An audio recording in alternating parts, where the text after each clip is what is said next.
hari intambuko y'ubuzima bwacu bwo gukurikira Imana.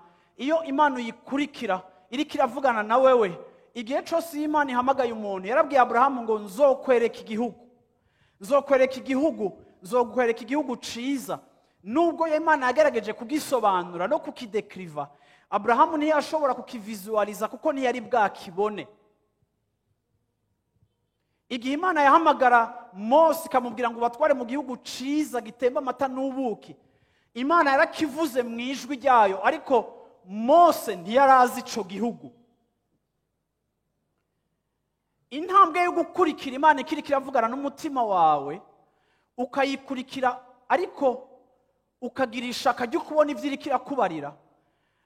Kenshi aha niho abantu bagirira isanganya, kuko Imana hari ibintu byinshi tubwira, ariko kandi yamaze kubikubwira ukumva urabikunze, ukumva urabiryoheye, ukumva urabishuhiye, ukumva urabishaka, ukumva urabinyotewe, ariko ukaba udafise igicapo kiri exact yaho Imana iriko iratwara ubuzima bwawe. Iki gihe kiragora ku bana b'abantu, kuko dukunda ko ibintu byose tuba tubimetriza kandi tubikontrola. Hari ivyo Imana yavuganye na wewe mu kuyikorera, hari ivyo Imana yavuganye na wewe igihe wakizwa, hari ivyo Imana yemeza umutima wawe kwizokoresha ubuzima bwawe. Ntavyo urabona, ntavyo urafata, ariko uravyumva, ariko Imana yaravuganye na wewe. Ndashaka kuvuga ngo mu muhamagaro wo gukurikira Imana hariho umwanya wo kumva utarabona.